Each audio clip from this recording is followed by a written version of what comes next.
Well, this is it. But sin is a mystery. And if sin appears as sin, very many will escape.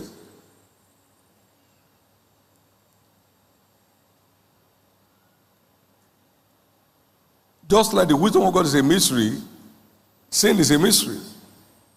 2 Thessalonians chapter 2 and verse 7. It said, for the mystery of iniquity doth already work. Only he who now will let until he be taken out of the way. The mystery of iniquity is to get people out of the way. Get them on a wrong path so you can end in a wrong place, end in a wreck. It's a mystery.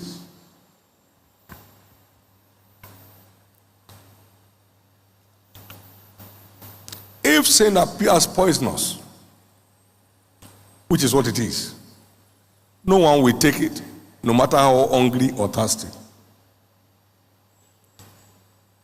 The reason rat killers kill is that they see it as delicious meal.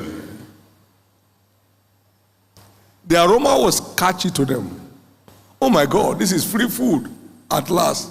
And then it goes. If he ever knew that that was poisonous, no matter how hungry, he will pass by. Sin is a poison. Please take that home. Sin is a poison.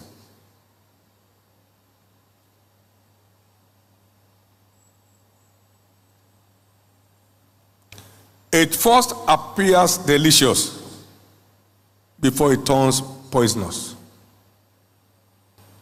Sin is a poison.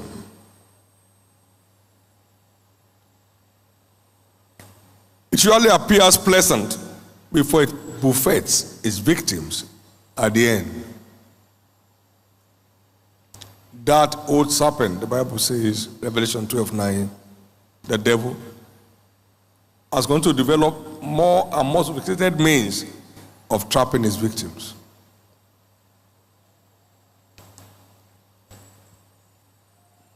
Very old in the game, he still uses the word to catch his victims. Has God said, you shall not eat of every fruit of the field. He came at Jesus on the mount of temptation. Is it not written?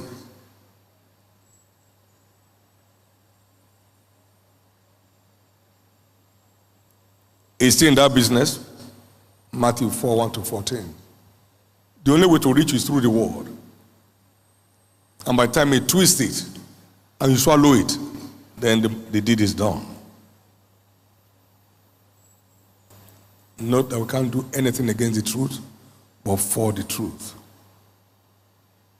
In the name of Jesus, no one will miss his place in heaven. And no one will sell off his crown in heaven. What are some of the benefits of sanctification?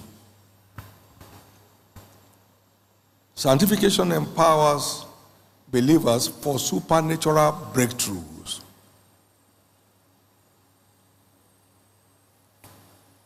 We all know that light is the master key to a world of supernatural breakthroughs. Arise, shine, because your light is come, and the glory of the Lord is risen upon thee.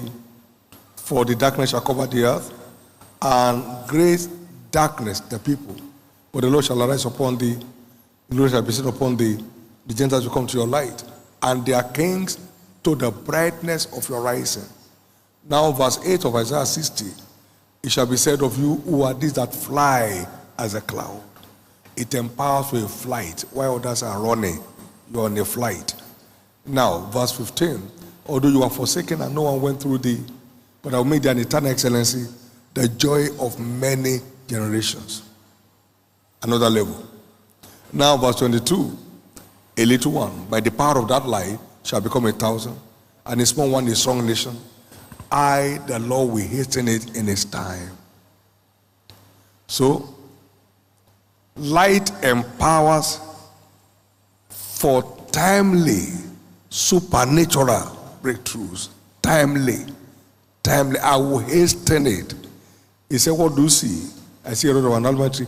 Thou hast well saying, for I will hasten my word to perform it. And access to light demands sanctification, as earlier mentioned. Unto us, for instance, is given to know the mysteries of the kingdom of heaven. But to those that are without, Mark 4:11, all these things are mere parables. Now, who are those without? Revelation 21. It said, but for without, 22 please, verse 15. For without are dogs and sorcerers and warmongers and murderers and idolaters and whosoever loveth and maketh a lie. They are listed as those without and cannot access the mysteries of the kingdom, only the stories. Only the stories. So it shows that sanctification is required to access the deep things of God, the light of heaven, in the pursuit of life. And that's the master key to a world of supernatural breakthroughs. The Lord sent a word into Jacob. It erupted upon the whole of Israel. Sanctification empowers believers for timely supernatural breakthroughs. You are getting there. You are getting there. Now, let's look at Paul the Apostle.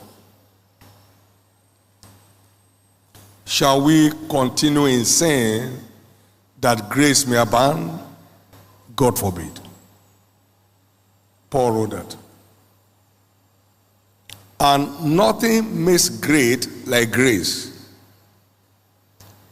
Paul said, I am what I am by the grace of God. It is grace that makes great in the kingdom. And grace will be short-circuited without sanctification. A crave to please God. A hunger and a thirst for righteousness.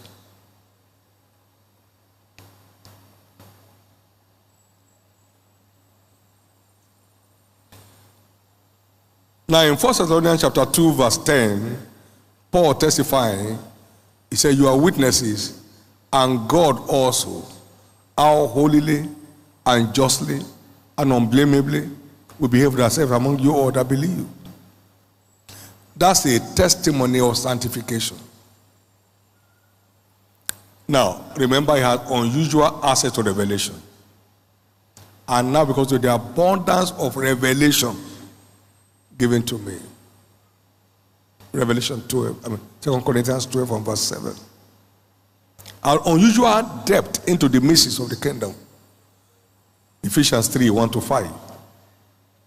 Paul speaking said, for this cause, I, Paul, the prisoner of Jesus Christ, for you Gentiles, if you have heard the dispensation of the gospel, which was given to me, to you world, how that by revelation, it made known to me the mystery, as I wrote before aforetime. Access to mystery, triggered by sanctification. And we all know the story. Jesus, I know. Paul, I know. Another level. He was a God. Acts 26 and verse 28 and verse 7. He was a God. Acts 14:11, the ghosts have come down to us likeness of men. Unusual insight led to unusual exploit. But all from that same foundation. Remember, the foundation of God stands sure, having the seal. The Lord knows them that are his, and let everyone that names the name of Christ depart from iniquity. That's the sure foundation against the storms of life. The sure foundation against a great tomorrow. Number 2 benefit of sanctification. It secures access to fresh oil. Sanctification secures access to fresh unction. Proverbs 1:23. Turn you at my reproof, and as you do, I will pour out my spirit unto you. I will pour out my spirit unto you as you turn. So we gain access to fresh unction by turning. By turning.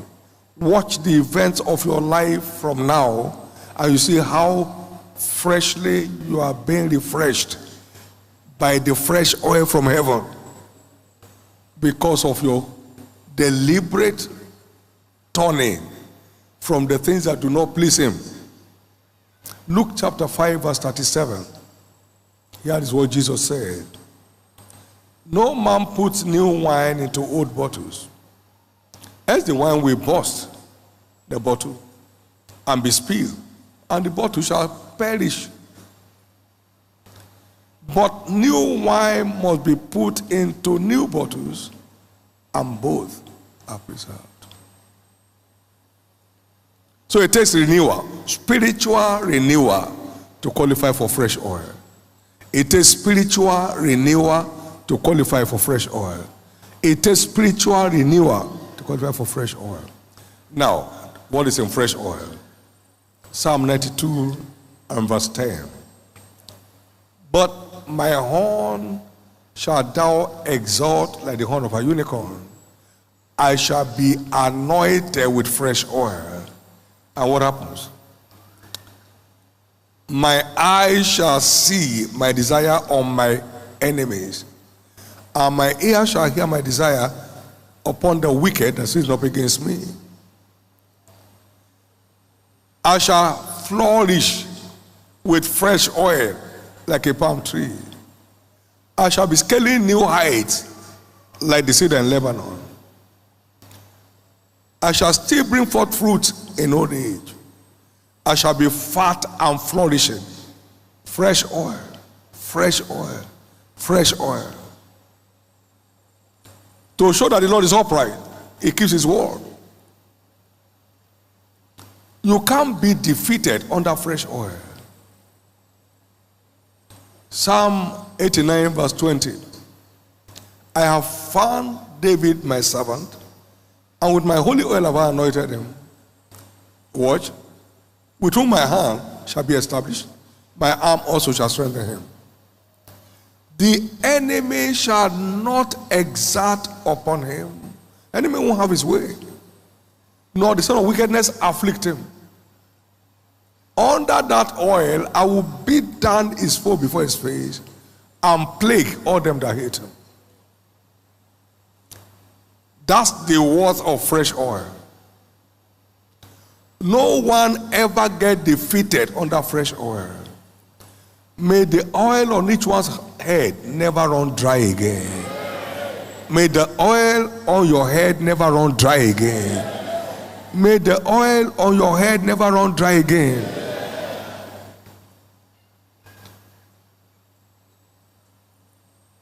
He said in Ecclesiastes 9, let your garments be always white, and let not your head lack ointment. 9:8. Let the garments be always white, so that your hair will not lack ointment. Let your garments be always white, so your head will not lack ointment. Same truth. Same truth. And number 3, the ultimate of this commandment for sanctification, it secures a crown of righteousness in eternity. A crown. A crown. Ye are they who have continued with me in my temptations. I will appoint unto you a kingdom as my Father has appointed unto me, that you may eat and drink at my table in my kingdom, and sit on thrones, judging the 12 tribes of Israel.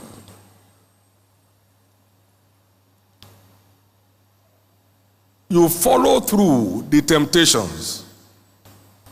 You overcome the temptations.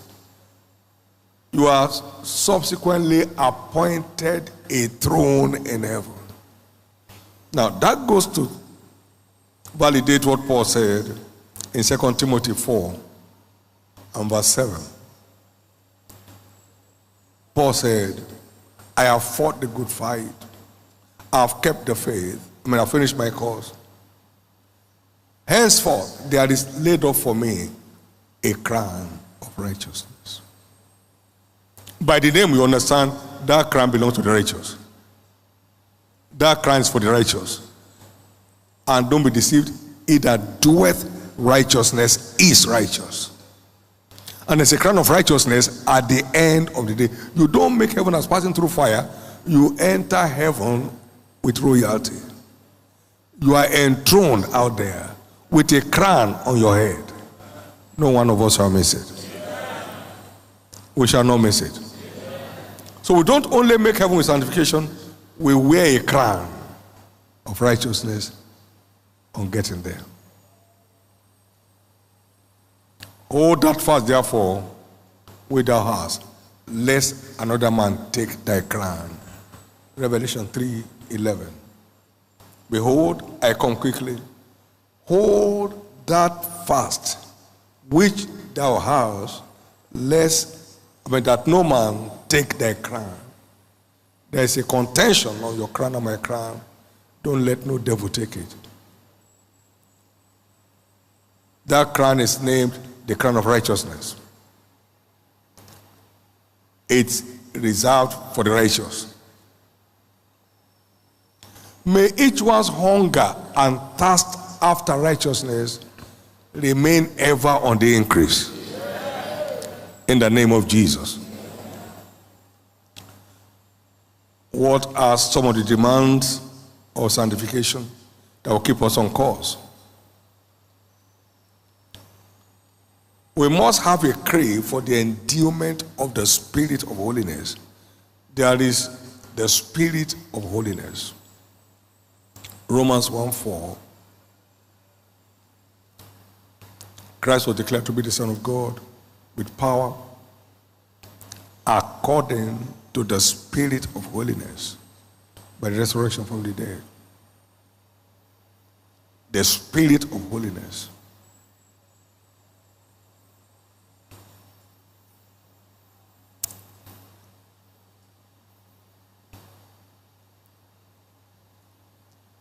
Empowerment in the kingdom always answers to a crave, a thirst. Oh, everyone that thirsted, come ye to the waters. And this speaking of the Holy Spirit. So every empowerment of the Spirit demands a thirst for access.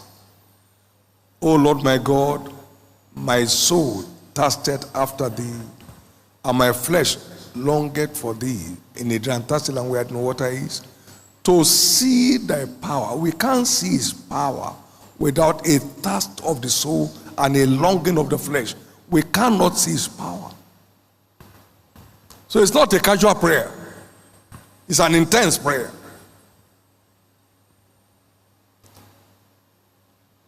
The effectual, fervent prayer of a righteous man makes tremendous power available, which is dynamic in his working. You don't get empowered through casual prayer. It takes intense prayer to be endued with power.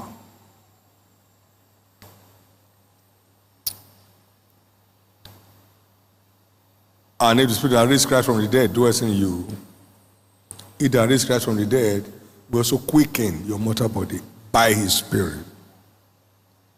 And among the 7 spirits of God upon Christ, in Isaiah 11, is the spirit of the fear of the Lord, which is also what we call the spirit of holiness. It's the kind of the seven spirits of God, as we saw it in Revelation 5 and verse 6. And those seven spirits are listed here in Isaiah chapter 11, beginning with the spirit of the Lord, which is the anointing, the spirit of wisdom and understanding, counsel, might, knowledge, and then the fear of the Lord, the fear which is the spirit of holiness. Those were the seven spirits upon Christ that empowered him to deliver his mandate on the earth. We shall fulfill our mission. Each one here shall fulfill his mission. But the spirit of the fear of the Lord is vital for that to happen. Now look at that. What is the spirit of the Lord? The spirit of the fear of the Lord. You know, in Ezekiel 36 and verse 27, and I will put my spirit within you. It will enable you to walk in my ways. You shall keep my commandments and do them. I will put my spirit within you. It will cause you to walk in my statutes. You shall keep my judgments and do them. That's the spirit of obedience. It keeps you on course with God. That's the spirit of the fear of the Lord. It keeps you on course with God. The spirit of holiness. It keeps you pleasing God by a crave, consistent and undying crave.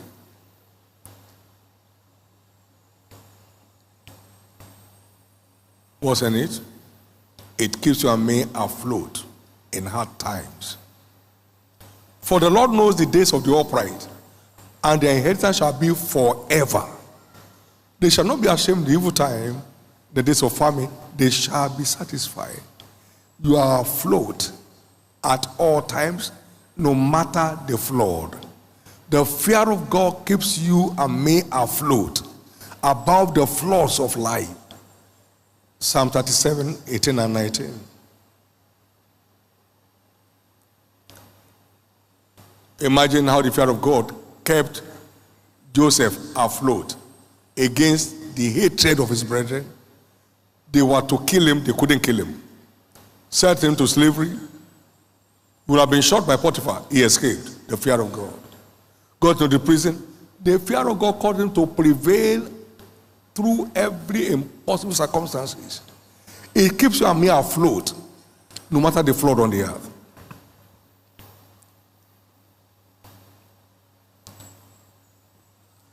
The crave must be unending until we draw the last breath. Number 2, continue to engage the power of the blood for rescue. Zechariah chapter 9, verse 11 and 12. The blood is defined here as our stronghold. It said, as for thee also, by the blood of thy covenant, I have sent forth your prisoners out of the pit where there is no water. Turn ye to your stronghold, ye prisoners of hope. Verse 12. Turn. The blood covenant is your stronghold. Turn to the blood when you are besieged. Turn to your stronghold, you prisoners of hope. Even today, the day you turn, do I declare, I will render double unto thee. So we have a covering under the blood for escape. We have a covering of the blood for escape. Turn to your stronghold, ye prisoners of hope. Even today do I declare, I will render double unto thee. The blood of Jesus. I come against you with the blood of Jesus. And I invoke the blood of Jesus to cleanse my conscience from every evil thought so as to serve the living God. Hebrews chapter 9 verse 14. How much more shall the blood of Christ purge your conscience from dead works to serve the living God? So we engage the blood against wandering thoughts. The blood of Jesus. The blood of Jesus. The blood of Jesus. The blood of Jesus is against you. Get off my system. This is not your place. By the blood. Stay off.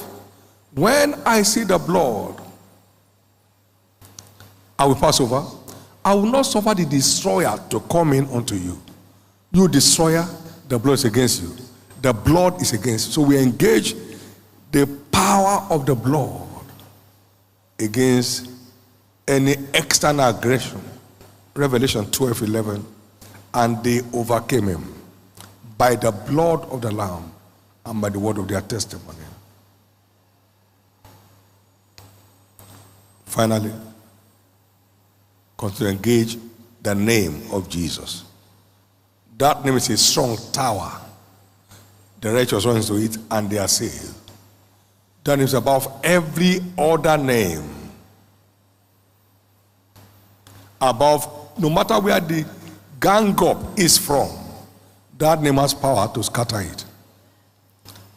Philippians 2:9-11. That the name of Jesus every knee should bow,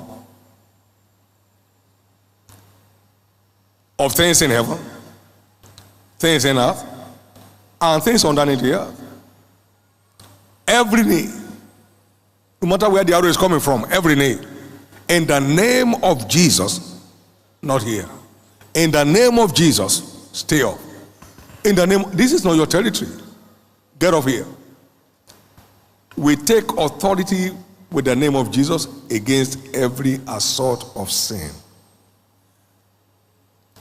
So, awake, thou that sleepest, and arise from the dead, and Christ shall give thee light. Awake, awake, awake, awake. Very interesting picture here in Isaiah 52:1 as we close. Awake, awake, put on strength. You are what it takes. Put on strength. O Zion, put on thy beautiful garment, O Jerusalem, the holy city. For henceforth there shall no more come into thee the uncircumcised and the unclean. Awake, shake thyself from the dust. You are what it takes. Arise and sit down. Loose thyself from the bands of thy neck, O captive daughter of Zion. It's time to stay awake. The flood is here. It's time to stay awake so we can stay afloat. It's time to stay awake so we can stay afloat. Can I have you say with me, I have what it takes by redemption to lose myself from the bands of my neck. I have what it takes by the provision of redemption, by the provision of redemption, to lose myself from the bands of my neck, to shake my feet off every dust. I have what it takes. I have no one to blame. So help me, Jesus, to stay awake and put on my redemptive strength against every assault of sin. Lift up your right hand. Lift up your right hand and give God thanks. Something has broken loose tonight. Give God thanks. If anything came through to you tonight, give him thanks. Give Jesus thanks.